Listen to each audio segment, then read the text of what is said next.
जय जगत गुरु जय भारत। परमपिता परमात्मा सारी सृष्टि के रचनहार कुल मालिक असंख्य ब्रह्मांडों के स्वामी जगत गुरु तीनों लोकों में प्रवेश करके सबका भरण पोषण करने वाले राजाधिराज आत्माधार नाथों के नाथ देवों के देव महादेव सर्वेश्वर महेश्वर मृत्युंजय अजरो अमर आदि अनादि सनातनी प्रभु जगत पिता जगदीश्वर श्री श्री 1008 की उपाधि के वास्तविक अधिकारी अकाल मूर्त सौद स्वरूपी राम वासुदेव सर्वगतम ब्रह्म परम पूज्य प्रथम पूज्य परम संत परम पुरुष परम धनी परम दयालु सत्य कबीर हक्का कबीर अल्लाहु कबीर अल्लाहु अकबर बाखबर अल्लाह ताला जगत के तारणहार जगत के मुक्तिदाता जगत के जगन्नाथ हारे के सहारे हिंदुओं के राम मुसलमानों के अल्लाह सिखों के वाहिगुरु ईसाइयों के मसीह दया के सागर दया निधि करुणा के सागर करुणा निधि स्वयंभू परिभू संकट मोचन कष्ट हरण मंगल करण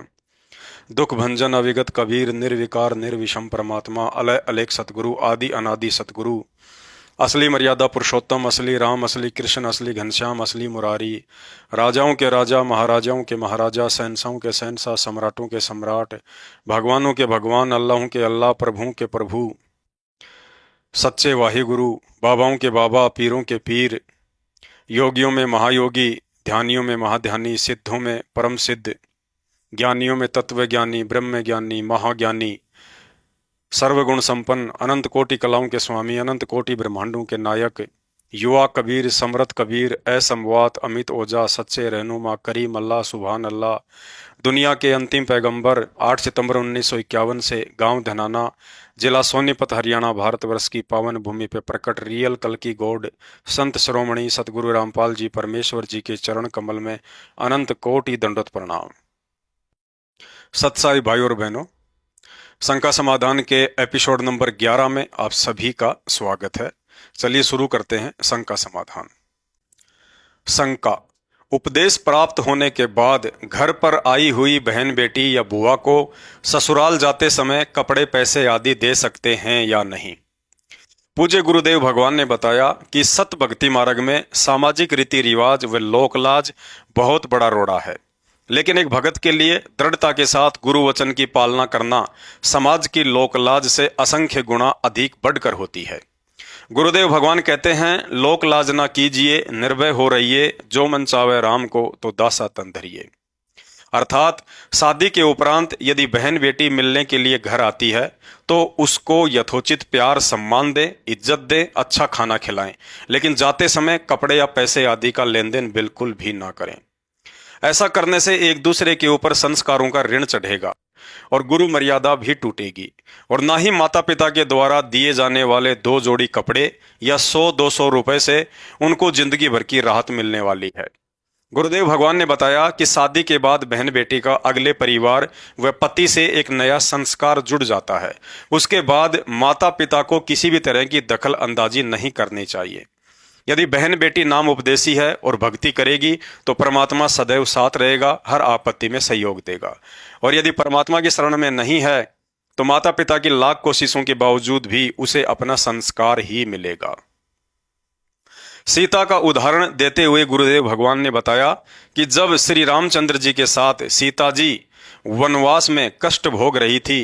तो राजा जनक चाहते तो वनवास काल में अपनी पुत्री के लिए सारी सुविधा उपलब्ध करवा सकते थे, लेकिन राजा जनक ज्ञानी पुरुष थे। उन्हें इस बात का पता था कि बाप और बेटी सबके अलग अलग संस्कार है। विधाता ने जिसके प्रारब्ध में जो लिख दिया उसे सच्चे सतगुरु की शरण में आए बिना ना माता पिता बदल सकते हैं और ना ही सास ससुर। इसलिए महलों में रहने वाली अपनी पुत्री सीता को जंगल में कष्ट उठाते हुए देखकर भी राजा जनक ने ना ही तो 14 वर्ष तक एक जोड़ी कपड़ा देकर सहायता की और ना ही धन दौलत। अतः भगत को चाहिए कि बहन बेटी के द्वारा जब तक आपसे उधार मदद की प्रार्थना ना की जाए तब तक उसके साथ फालतू का लेन देन करके माता पिता को अपना संस्कार नहीं बढ़ाना चाहिए।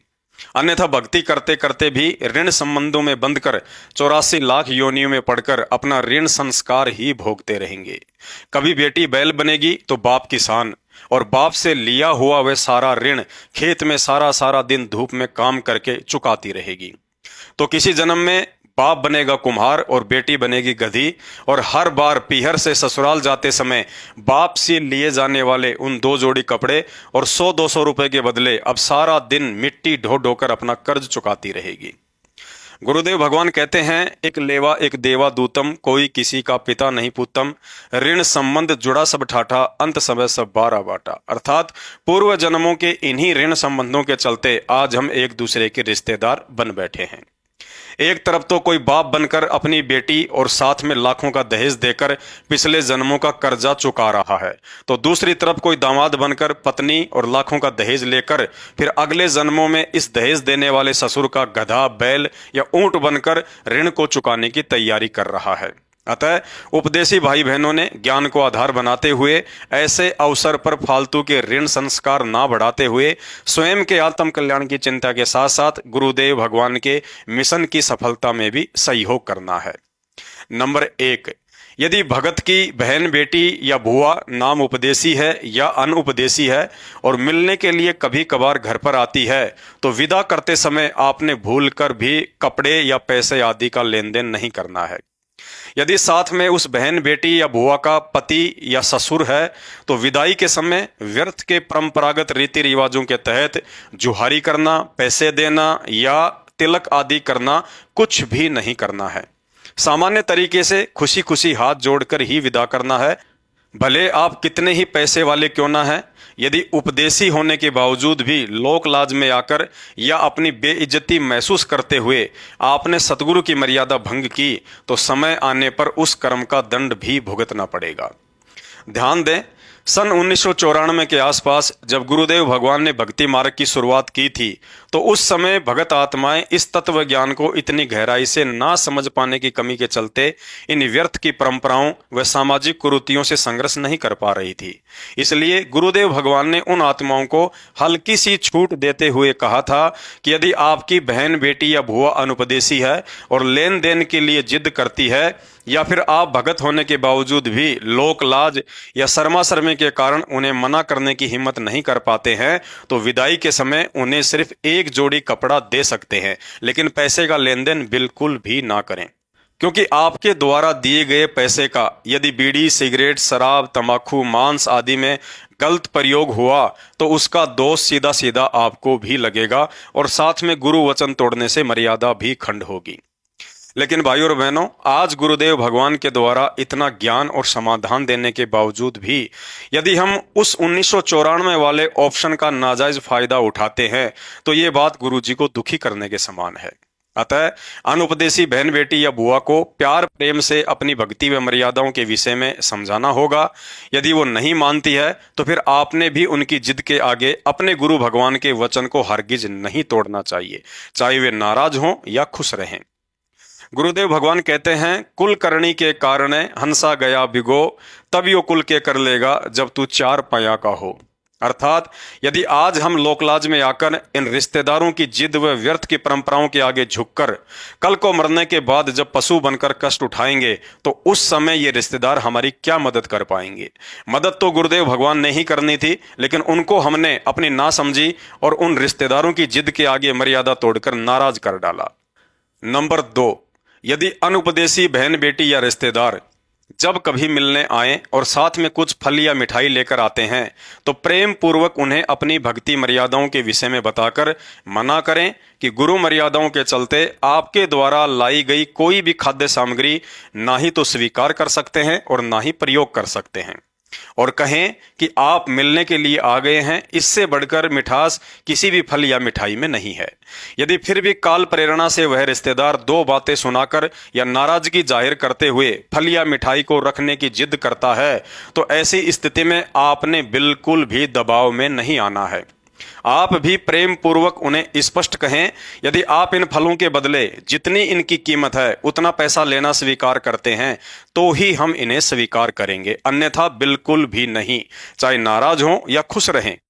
भाई और बहनों, अब हम किसी भी कीमत पर अनुपदेशी व्यक्ति से फ्री में कुछ भी लेकर अपने गुरुदेव भगवान को नाराज नहीं कर सकते। रही बात उनके द्वारा लाई गई मिठाई की, तो मिठाई चाहे देसी घी से ही क्यों ना बनी हो, ना ही स्वीकार करनी है और ना ही गुरुदेव भगवान को भोग लगानी है। यदि वह रिश्तेदार मिठाइयों के बदले पैसा लेना भी स्वीकार करे तो भी मिठाइयां हमने कतई स्वीकार नहीं करनी है, क्योंकि साध संगति से जुड़े हुए भाई बहन बाहर की मिठाई बिल्कुल भी प्रयोग नहीं करते हैं। कभी इच्छा हुई तो घर पर बनाकर गुरुदेव भगवान को भोग लगाकर ही ग्रहण करते हैं। यदि वह रिश्तेदार पैसे भी नहीं लेता है और फल या मिठाई भी वापस नहीं लेता है तो ऐसी स्थिति में भगत को दोष नहीं लगता है, क्योंकि उन वस्तुओं को हमने अपनी तरफ से स्वीकार नहीं किया है तथा उन फल या मिठाइयों को घर के पशु पक्षियों को ना खिलाकर बाहर घूम रहे अन्य पशु पक्षियों को खिला सकते हैं। यदि आप नए नए भगत हैं, ज्ञान को अच्छे से समझ नहीं पाए हैं या ऐसी स्थिति में रिश्तेदारों को मना करने से थोड़ा बहुत कतराते हैं, तो गुरुदेव भगवान ने बताया कि उन फलों को अच्छे से धोकर सर्वप्रथम अपने गुरुदेव भगवान को भोग लगाकर ही ग्रहण करें और रिश्तेदार को भी खिलाएं तथा उन फलों के बदले कुछ 100 या 200 रुपए गुरुदेव भगवान को दंडवत करके दान रूप में संकल्प कर दें, या हो सके तो वह पैसा अपनी मर्यादाओं के विषय में समझाकर उन रिश्तेदारों को दे दें। ध्यान रखें, नए भक्तों के लिए फलों को स्वीकार करने की यह प्रक्रिया सिर्फ पहली बार के लिए है। अब यदि पता चलने के बाद दूसरी बार भी वह रिश्तेदार वही गलती करता है तो आपने किसी भी कीमत पर उनके फल आदि को स्वीकार नहीं करना है। बाकी यह आपके ज्ञान आधार व समझ पर निर्भर करता है कि आपने उन फल या मिठाइयों को खाना है या नहीं। दास तो ना ही हरगिज स्वीकार करेगा और ना ही खाएगा, क्योंकि सच्चे सतगुरु की शरण में आने के बाद सतगुरु की प्रसन्नता के अलावा किसी की नाराजगी या खुशी भगत के लिए कोई महत्व नहीं रखती है। गुरुदेव भगवान ने बताया कि अनुपदेशी व्यक्ति के ऊपर 3 लोक का भार चढ़ा होता है। वह चाहे कितनी ही ईमानदारी या नेक नीति से काम धंधा क्यों ना करता हो, चाहे नशा या मांस का सेवन भी ना करता हो, परंतु पूर्ण सतगुरु की शरण में आकर यदि सच्चे नाम का जाप नहीं करता है तो वह व्यक्ति परमात्मा का अपराधी है। अतः हमने किसी भी सूरत में भावनाओं में बहकर दबाव या लोकलाज में आकर मर्यादा खंडित नहीं करनी है। नंबर 3, यदि बहन बेटी बुआ या कोई भी रिश्तेदार सतगुरु रामपाल जी भगवान से उपदेश प्राप्त है और कभी कभार मिलने के लिए आते हैं या साथ में कुछ फल आदि लाते हैं तो उन्हें स्वीकार कर सकते हैं, क्योंकि ऐसी स्थिति में उपदेशी का उपदेशी पर भार नहीं चढ़ता है। या वैसे भी उपदेशी भाई बहन खाने पीने या अन्य वस्तुओं का आपसी लेन देन कर सकते हैं। नंबर 4, यदि उपदेशी या अनुपदेशी बहन बेटियां या कोई भी रिश्तेदार पारिवारिक दृष्टि से कमजोर हैं तथा आपसे पैसे, वस्त्र या अनाज आदि की मदद मांगते हैं और यदि आप सक्षम हैं तो गुरुदेव भगवान ने बताया कि आप सोच समझकर उधार रूप में पैसे, वस्त्र या अनाज देकर उनकी मदद कर सकते हैं। बदले में ब्याज आदि बिल्कुल भी नहीं लेना है। इतना अवश्य ध्यान रखें कि उनकी जरूरतें जायज होनी चाहिए। यदि किसी भक्ति या मर्यादा विरुद्ध काम के लिए आर्थिक मदद मांगता है तो नहीं करना है, जैसे मंदिर, मस्जिद, चर्च, गुरुद्वारे आदि का निर्माण, नशीले पदार्थों की दुकान खोलना, राजनीति में प्रयोग करना या कोई भी धार्मिक अनुष्ठान या जागरण आदि रखवाता है तो बिल्कुल भी सहयोग नहीं करना है। इसके अलावा बच्चों की फीस, अनाज या पशुओं का चारा खरीदना, बच्चों के लिए कपड़े, मकान निर्माण, नल या ट्यूबवेल लगवाना आदि में उधार देकर मदद कर सकते हैं। यदि वह रिश्तेदार किसी भी कारणवश आपका उधार का सामान या पैसा समय पर नहीं दे पा रहा है या मना कर देता है तो पैसों को लेकर आपने उनसे मनमुटाव या लड़ाई झगड़ा बिल्कुल भी नहीं करना है। ऐसा करने से भगत की मर्यादा टूटती है और मानसिक तनाव के चलते भजन में भंग पड़ता है। इसलिए उपरोक्त सभी बातों को मद्देनजर रखकर सोच समझकर ही मदद करें, अन्यथा हाथ जोड़कर प्रेम पूर्वक मना कर दें।